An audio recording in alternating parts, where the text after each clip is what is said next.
Welcome to the Press Box Podcast. My name's Dave Nichols of the Spokesman-Review. I am joined today by Matty McIntyre, head boys basketball coach at Gonzaga Prep. Matty, we've been trying to do this since after we got done with state, but thanks you for joining us. Yeah, thanks so much for having me.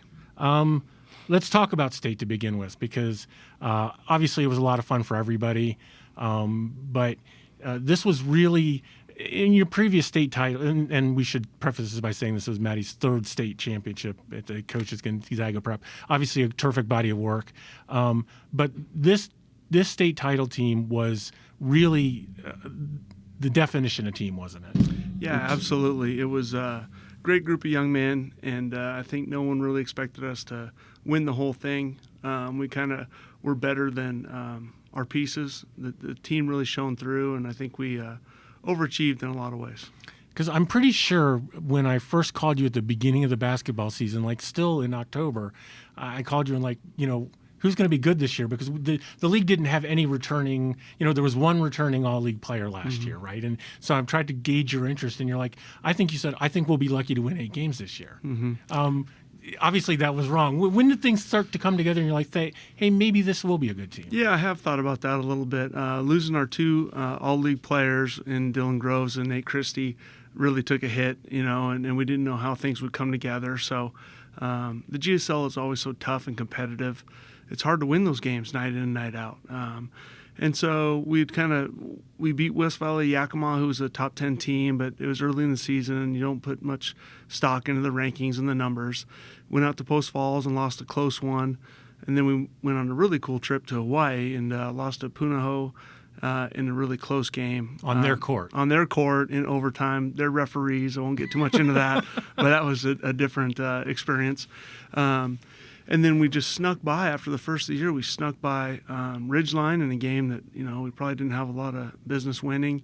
And we got down to CV. So really we were just kind of grinding through. But through all of those close games and those experiences, I think that the kids really grew together, and we were improving day in and day out. And I think the turning point was when we played Richland in the district championship. They were number 1 in the state and highly regarded. And we went toe-to-toe with them and played really well. And I think that's when we really knew, hey, we can do something, and started to believe. It's always Richland with you guys, right? I mean, it's inevitable that you guys are going to run into each other in the 4A districts. More often than not, it's going to be in the district title game. Yeah, we've had some classic battles, and they have some really, really good players down there, and it's a clash of styles. And they've always got one kid that's 6'10". Exactly. Yeah, it's something in the water. We won't mention what that is, but something in the water for sure. But no, they have some great players, and the coach does a great job, and they're very offensive-minded. So it's always a clash of styles, our defense versus their offense. But we've had some really competitive games over the years. And the fun thing, circling back to the aspect of team, is it seemed like obviously Brogan Howell led your team in scoring this year, and was a dynamic offensive player, but you were capable of having 3 or 4 or 5 guys be your leading scorer on any given night. Well, I think that's what's so magical. And we run a motion offense where it's really equal opportunity, and it's basically about getting the right shot at the right time, and everybody has to be able to contribute. So when you're not just force-feeding the ball to 1 or 2 guys, and all 5 guys are capable of shooting or passing, dribbling, that's my kind of team, and that's the kind of teams we've had the most success with, regardless of maybe the individual talent. I know you're not much of a social media guy, but recently somebody on X, formerly Twitter, did a supercut of Gonzaga Prep and Gonzaga with the high elbow backdoor screen. And there was 6. Have you seen this? I have seen this. This has been sent to me. Okay, yeah. What do you think of that? I think that probably took a long time to clip that together. And maybe people will disagree, but I think Anton actually brought that to Gonzaga when he went there, and I stole it from a team down in the Tri-Cities. So everything is plagiarized, as we know, in high school English classes and in basketball. So I first came across that play maybe a decade ago, and then ran it with Anton's group. And then I've seen teams on the west side using it too. So it's out there, and we'll have to go back to the drawing board because that one's probably used up.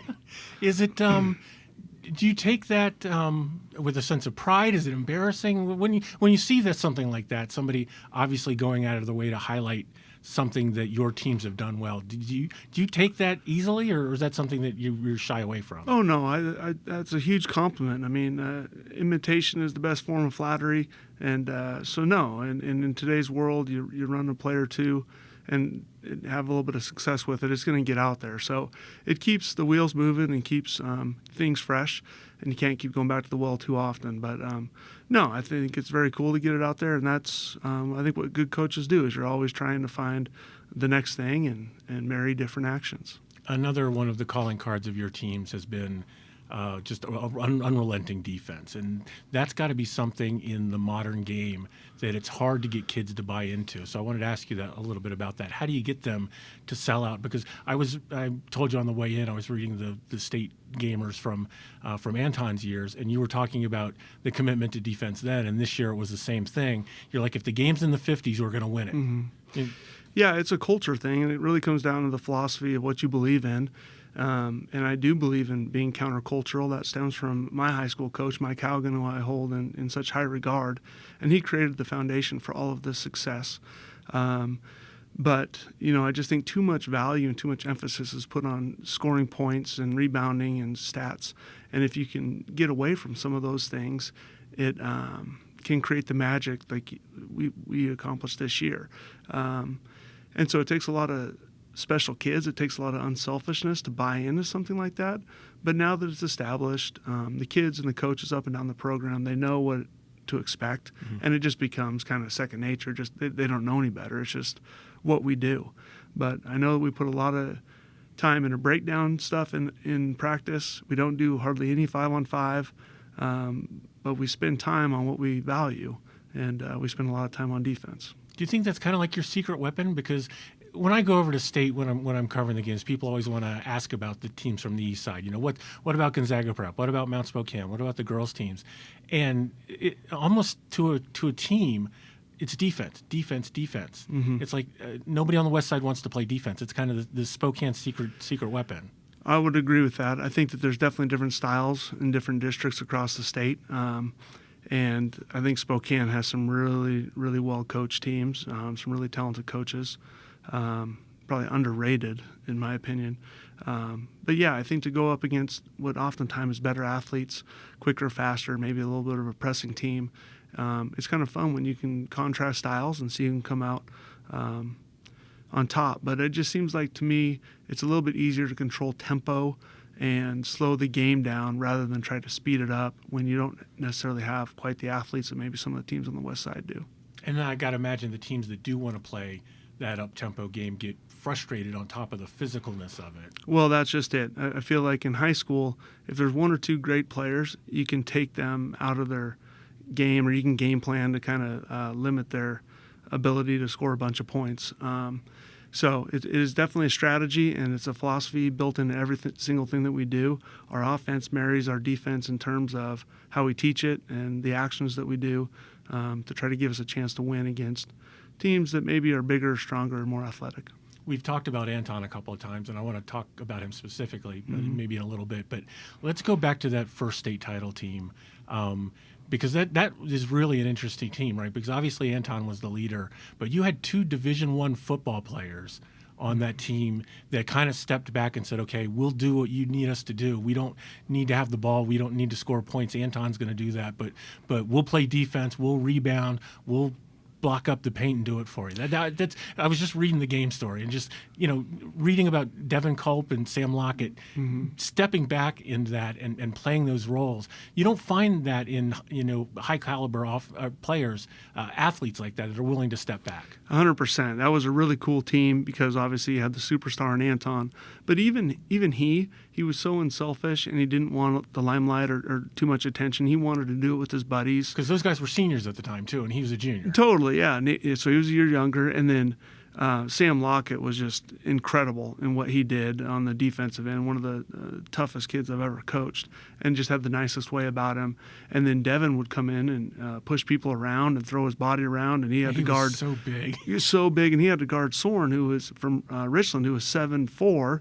And so they'd have matchups. And then he told me a funny story that it was the first day on campus at UW, and he gets into the elevator at the athletic center, and who's in the elevator? Well, it's Riley Sorn. No, so, no they said, hey, I know you. they had some battles together. But no, that was a terrific group of kids. It all meshed perfectly, and they were all close off the court. And I think that's been one of the calling cards for our state championship teams is they truly, genuinely care for each other and get along and want to see the best for one another. Yeah, and then that next year, I was reading the story going into the season about Anton wanting to go back to back, and and then his running mate that year was Liam Lloyd, who's a D1 basketball player in his own right. Talk a little bit about the idea of going back to back, having that, first of all, having the target on your back, but then also having a chip on your shoulder. You've got the state player of the year. We better not waste it. Yeah, absolutely. And Anton Watson comes around once in a lifetime if you're lucky. Most people will never get a chance to coach someone like him. So it's interesting that when he was a freshman and sophomore, he was still an all-league player. As a sophomore, he was the MVP of the GSL, which never happens. And we lost in the semifinals and finished third both those years. So by the time he was a junior and a senior, the clock is ticking. Now there's great teams. Anton's senior year, we went up against Tari Eason and Jaden McDaniels, who are both lottery picks. I think they both just signed $250 million contracts in the NBA. I mean, these are some of the best dudes in the world. And we had to go up against them in the semis, I think Anton's senior year. So you never take it for granted. Winning is hard, and year in and year out, there's different challenges and different talent that you're going to have to try to beat. You mentioned Anton being a once-in-a-lifetime, maybe not even that. How often do you reflect on having coached him? How much pride did you take watching him at Gonzaga and now his success in the G League and the NBA? Yeah, I take a ton of pride in that. I don't talk to him all that often, but Anton knows that if he needed something, I'd be here for him. And if I needed something, I could always call on him. So it's a neat relationship. I ran into him this winter when he was back in Spokane. Yeah, it's cool. We see him in the gym at least once a year, right? Totally. And yeah. He came to one of our games this winter and came down and visited with all of us after the game, and just has such an awesome way about him. His humility, his style. I just thought the way that he handled himself with the limelight was incredible, and it was super unique. He's just a really special, cool guy that you'd want to just hang out with. But he goes about his job and his work and does it the right way, in my opinion. Yeah, it's neat that that he still takes the time. I didn't see him at first. He came over and tapped me on the shoulder when I was at the desk and said, "Hey, how you doing?" I think that kind of speaks to the kid he is, right? Yeah, totally. He loves Gonzaga Prep. He loves the Spokane community. He loves the Zags. So I think he's very grateful for everything the community has given him and the support they've given him. But he's once-in-a-lifetime type of guy, for That's sure. Awesome. You mentioned a little bit earlier when we were talking about defense that how you and your coaching staff implement this stuff. Let's talk about your coaching staff a little bit, because they're all Gonzaga Prep guys. They've been with you forever. Talk a little bit about it being a group effort type of thing, because obviously you're not doing everything. No, not at all. It's impossible when you're teaching 8 hours a day and then trying to watch film and all the responsibilities that go into it. It's a magical thing. It's probably what keeps me in the business, to be honest. When I played in the late 90s for Gonzaga Prep, Pat Kuntz and Brian Carney were my coaches with Mike Haugen. So that's how long they've been around. They've dedicated pretty much their entire adult life to this outside of their real job, in hopes of giving back to the school and giving back to the kids and the community. I know it means a lot to them. But they're the pillars that the program stands on. And so I couldn't do without them. And I'm blessed to call them friends, too, to be able to you go to practice every day and you game plan and you spend all this time together, and then be able to do it with your friends. It makes it a lot more special, and probably what keeps me going with it, to be honest. And then Rex Head came over when his son came to Gonzaga Prep, and he's been doing all my film breakdown, which is like a full-time job in its own now with all the technology. Right. And then Greg Johnson's been one of my best friends, one of the guys I played with. And then he's been on the bench for many decades now and does player development. So it's really, really cool. And then my staff on the younger teams have been around for a lot of years. And most of them are prep guys, but we got some new voices to kind of keep things fresh, bring in some new perspectives. But people care about the school and they care about the community. It's really neat to see. It's it's cool that you say that, because I had almost exactly the same conversation with Dave McKenna when he retired. It's like, people come to this school and they stay there. And obviously, people in the community, they can say whatever they want about Gonzaga Prep, and they do. But once you're there, right? Yeah, totally. I mean, my experience was, it changed my life. I grew up in North Idaho and was a public school guy, and my uncle coached at Post Falls, and I was going to be a Post Falls Trojan through and through, went to every game. And then my mom and dad said, hey, no, we're going to send you over to Gonzaga Prep. And I didn't know the first thing about it. So I just kind of went in blind, and I can truly say that it changed my life. The relationships I made, the community, the teachers, the coaches, it was really a cool experience. And I remember being a senior and people asking me, hey, what do you want to do when you get done with high school? And I said, never really given them a bunch of thought. And I said, man, it might be kind of cool to come back and coach and teach and be a part of this, because I loved high school so much. And so it's really neat to kind of see it come full circle.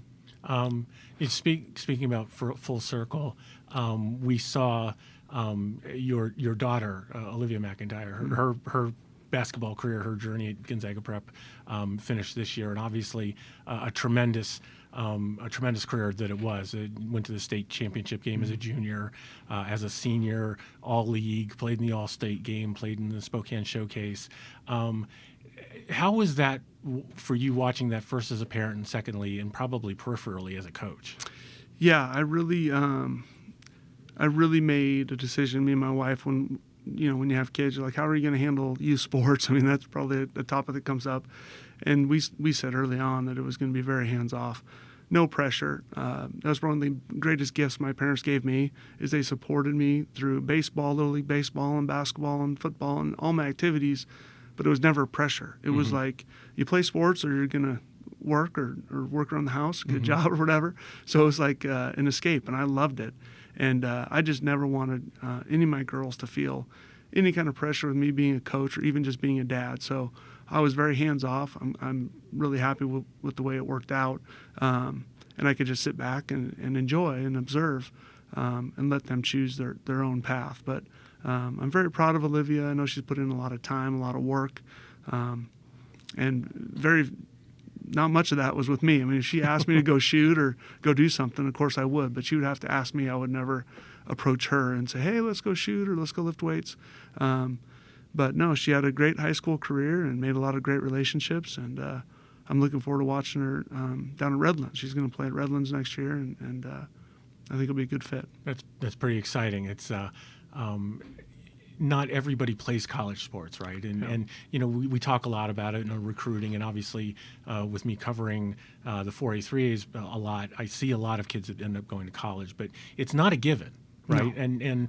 And Olivia's not 6'5". She might not be the fastest person on the floor, but again, she plays Gonzaga Prep style of basketball. It's defense and utility on offense, and is a hard worker. Yeah, that's it. And I think she'll get a little more well-rounded in the college game when they're working out and spending so much more time to it. I mean, in high school, you're just going so many different directions with school and activities and retreats, and that's all really, really good stuff. And I'm glad that she's balanced that way.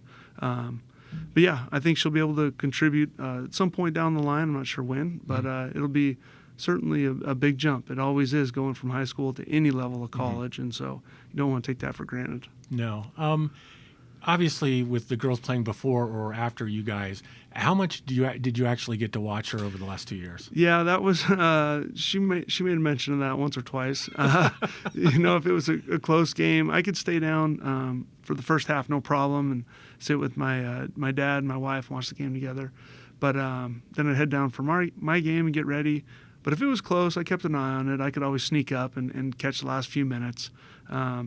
Nothing I say in pregame is all that important anyway. The players know that, so I could sneak out of there for a little bit and watch.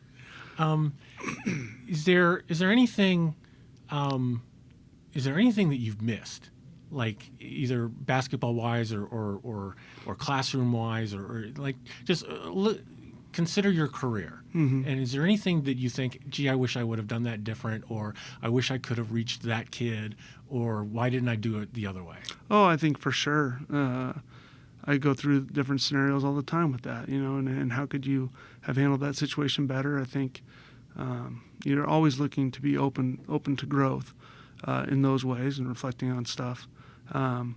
I think often in my very first year, we were handed such a great team with Ryan Nichols, Parker Kelly, Chris Sarbaugh, and many people thought, hey, G-Prep has a chance to win the state championship that year.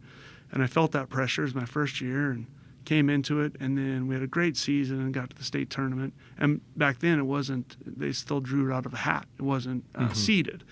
And so we ended up playing Garfield in the quarters, which really probably was about the state championship. And we just lost a heartbreaker and then couldn't come back the next day and perform well. And we didn't end up placing that year. And that one stings because Ryan Nichols was one of the greatest players somebody had ever coached too. I mean, he was unbelievable in his own right. And so I felt disappointed. And I'm not saying that was maybe because of my first year I would have done anything different, but you certainly have to think about that stuff. And I do feel like a real responsibility and obligation that if the kids are working so hard and putting so much effort and time into this, I don't want to be outworked by the kids. Now, I'm not going to be running suicides, but my work comes in different ways and my commitment comes in different ways. And so that's a responsibility I take very seriously. You obviously don't need to mention the kid's name, but was there one kid that you're like, you just couldn't get out of him what you could see in him? Yeah, I mean, maybe. I've been blessed to have so many good kids that have bought into the culture. So I can't think of anyone off the top of my head, but I think there's always that yearning for more. Like, are we reaching our potential? Are we doing everything that we can to put the kids in a winning position? And that's kind of the beauty of it too, is because you never know what the team is going to be like, the chemistry. I mean, the kids, but then when they come together and you're day in, day out, and you never see the light of day, and it's January 25th, and you're finishing finals, and everyone's exhausted and sick. I mean, there's dog days to every season, and every team goes through it, and it's a little bit of a roller coaster ride. And so getting to have relationships with the kids and them open up and tell me different things about their life and trying to help them along the way, there's been a lot of really good memories. I'd say way more good memories than any regrets. It's funny that you talk about finals and kids being sick, and I think that's one thing that sometimes I forget when I'm doing this is that, and I never forget that these are high school kids, and I'm the same way with the Indians and the Chiefs when I'm doing these. I don't talk to a player over the age of 22, but you forget sometimes that, hey, they've got a life outside of the 2 hours that I'm watching them play a sport. That's it. And there's so many things going on in an 8-hour school day. And then you really work with them for maybe 2 hours with half-hour film and an hour and a half on the court. So you're working with them 2 hours a day. Now, it's long nights and they're exhausted. I mean, what we put these kids through in high school, it's a lot. And basketball season is a long, long season, going 6 days a week. We practice every Saturday. You'd lose your Thanksgiving and Christmas break. And so, yeah, it's definitely a grind and a long season. But there's a lot of beauty in that, too, when it all comes together and you come through on the other side and achieve something that you didn't think was possible before. Those are special moments. Taking the earlier question and flipping it to the other side, what's one kid, and I'll let you name him if you want to, that was a particular success story? That's like, hey, maybe this kid will be my 7th or 8th player, and he turned out to be a factor for you. Yeah, I think one of the ones that stands out was Sammy Dowd, back in, mid-2010s, maybe 2014, 15. But he came to us from inner city Seattle, really, really tough home situation, was homeless for months. And as a sophomore, he came in, he was a hard-working kid and quick, but didn't shoot it very well. And then by the time he was a senior, he was an all-league player, went on and played Division I basketball, and he was like 5'5", but the quickest, most competitive kids I've ever coached. And he fixed his shot, and he worked on that so much, but he became an elite shooter by the end of his time in high school. And that was really a neat story. And he's got $1 million smile, personality, where everybody just loves him, and it's infectious. But he really stands out amongst a lot of others. And I think about the kids that no one really will hear about ever again, like not even the 7th or 8th, but it's the 10th, 11th, 12th that are coming to practice every day, working so hard, practicing so hard, but they will never see the court. So they're not getting write-ups or anything on social media or anything like that. And I have a lot of great memories with those guys. I think about them often too, because they're as instrumental as the stars are. I truly believe that. One of the things that you've been fortunate as a coach with the relationship between Gonzaga Prep and Gonzaga is to coach a couple of guys with famous last names. Maybe talk a little bit about having to coach a Stockton or coach a few. Yeah, no, they've all been so awesome. Coach Stockton was coaching with Mike Haugen when I was doing the JVs, and I learned a great deal. He would come in, and he was also doing the girls when Laura played. And his press break stuff, his skill development, I mean, he was seeing the game just so differently, and his breakdown drills were incredible with great intention. So I learned a lot from him. And then Coach Few's been totally cool. He's invited us up to the office a couple times and gone through plays and different things. And so it's been a great resource. And then Tommy Lloyd when he was in town, and Liam, we stole some stuff from him. So it's been really cool to deal with some of the best in the game, Hall of Famers for sure, and be able to pick their brain and just talk to them about what they're seeing. But man, they are really bright, and there's a reason why they're going to be in the Hall of Fame, because they are seeing the game much different than the rest of us. Liam was an interesting cat, wasn't he? Oh, Liam was great. Yeah, he's going to get married here in a couple weeks, and Liam was an incredible shooter, a super competitive guy, and he single-handedly brought us to a couple of victories. I remember his senior year, but he was a joy to coach too. He was not afraid to shoot it, and he could put up some points. Yeah, he was fun to watch. How often do you get former players come through the gym? Do they just say, "Hey, coach, just was around and wanted to come in and say hi, come in and watch a game"? Yeah, no, it's so funny. They come through, and that's part of the G-Prep community, that those guys will come back for different events, and you'll see them at maybe alumni basketball or something. But even just 2 days ago, I got a text from Zach Pockert, who was on that state championship team with Anton, and he said he was joking about, hey, Jaden McDaniels just beat LeBron. Does that mean I'm better than LeBron because we beat him?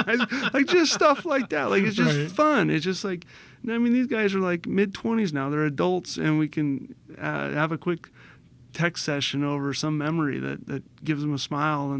And that's what I go back to often is, hopefully kids are better for playing in our program, and they'll be better men for doing it. But then also I hope that they can look back and they have a memory that can make them smile when they're hanging out with their classmates. Many years after they're done with high school, they can say, hey, remember that time, and tell a story and get a chuckle, and that's meaningful. Let's talk about the game per se, and how it's changed since when you started Gonzaga Prep to now. Either the actual physical playing of the game, or maybe how things in the state have shaken out. Obviously, the state basketball tournament is different than it was. Yeah, there's been a lot of change. I think there's a lot more emphasis on weightlifting. I think the film stuff has gotten really intricate. I think every coach, or most coaches, are doing quite a bit of time with that. And then the seeding and the state tournament's all different now with this round of 12 instead of the 16, and now we're seeded. And then they went with the RPI. Now it's not RPI. Now it's hand chosen on the committee now. So things have always been kind of changing through some of that stuff, but the game is still the same. I mean, the game itself, I don't see a lot of change. It's all the exterior stuff. But there's a lot of really good coaches out there doing a lot of different things. I think with social media and the internet and, like what you mentioned on X, you can get to a lot of different plays and get inside a lot of people's systems a lot easier than when I first started. Because everything's streaming now, so it's available. Totally. You can go watch games, and you can clip out highlights and see all kinds of stuff. I remember we'd go down to WSU with Tony when Tony Bennett was the coach, and you'd go on campus, and you would just sit there for 3 hours and watch a practice, try to pick their brain. And now you can get that in a half an hour and get clips that somebody's already clipped out for you. So in that regard, it's gotten easier. I'll ask about two specific questions, and then we'll wrap up here pretty quickly. What do you think about the round of 12, what used to be the regional round, where it's double elimination for some and it's not double elimination, not for some others? And then the second question, just today, the WIAA approved the one-time free transfer rule. So I want to ask you your opinion on both those things. On the first one for the tournament, I think it's a money thing, obviously, with renting the Tacoma Dome. Do I like it? Would you like to go back to the 16 in one tournament type of thing? It was cleaner. I've heard people even go all the way to 32 and do it like football, where it's 1 32, 2 and 31, and work down. I mean, there's a million ways to do it.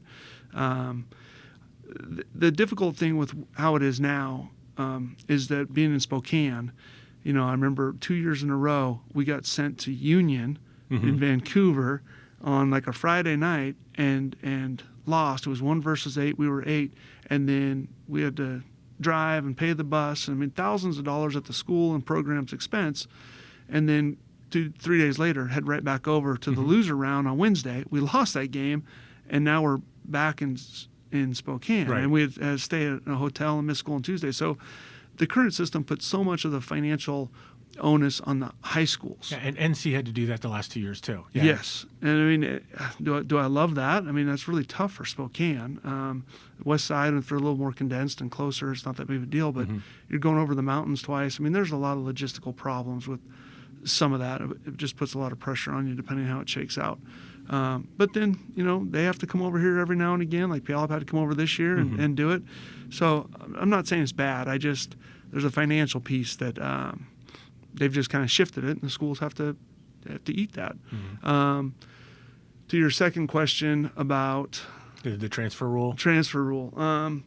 Yeah, that's a change that's been happening. Back when I played, I don't think anybody transferred. But that's the way of the world, and you see it in college sports now. I don't know. I guess I'm fine with it. I mean, why fight it? It kind of comes back to money too, because now with districts like the GSL spending, I don't know, thousands of dollars in attorney's fees and trying to go through all these different cases of who's eligible and what's their address. I mean, if the kid or the family wants to leave, I guess I haven't thought about it a great deal, but I'm just kind of like, fine, just let them go do it. Don't fight it. Yeah, ultimately, the idea of it is it allows the kid to find a better situation than they were in.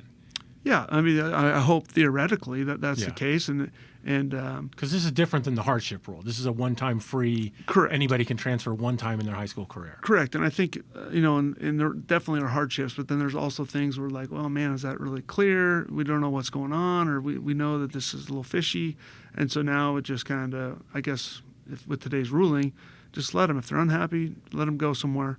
Do I philosophically love the idea of kids transferring around because there's a path of least resistance, or they're not getting what they want or what they think they deserve? I still think that there's value in grinding through a situation that is difficult and coming out on the other side. So I worry about what we're teaching young kids with some of that, but in the same breath, there's a reality to it, and it was happening anyway. So why make a big deal about it? The one last thing that I wanted to ask about specifically was the All-Star game this year. Yeah. You had a chance to coach that. We've had some new rules now that allows active coaches to coach in those games. Was it fun? What did you think about it? It was super cool. No, I really enjoyed that. Being with my staff and then meeting some of the kids from other schools and like Deer Park, like not being able to have a great sense on the 2A GSL schools, meeting some of those kids. It was a ton of fun. I think the kids enjoyed it. Jamie Nillis ran behind my bench and called a timeout for me when they were on a 15-0 run. So he was going to make me do a little bit of work there that night. But no, it was really cool for the community. I think cool for the kids, and maybe hopefully down the road I'll get another chance to do it. The interesting thing to me with those things is we've got 4 different coaches coaching the 2 boys and girls teams. Each one of them took a different perspective on this, on how to run practice, how to run the games. It's always fun to see how much the coaches are going to involve themselves into it. Yeah, a different style for sure. And that's kind of the awkwardness of the All-Star games is you get the one day to practice with them, and it's kind of hard to know what to expect. But the one thing I told the kids is, hey, if we're going to do this, let's put our best foot forward and let's compete and try to do things right and not let it get sloppy and just jack up shots. And you're going to score a bunch of points, but let's do it in a correct manner. Cool. Well, this was really fun. I'm glad we finally had a chance to do it. I hope you enjoyed it as much as I did. It was awesome. Thanks so much for having me. Cool. Good deal. This is the Press Box Podcast. My name's Dave Nichols for the Spokesman-Review, and we'll see you next time.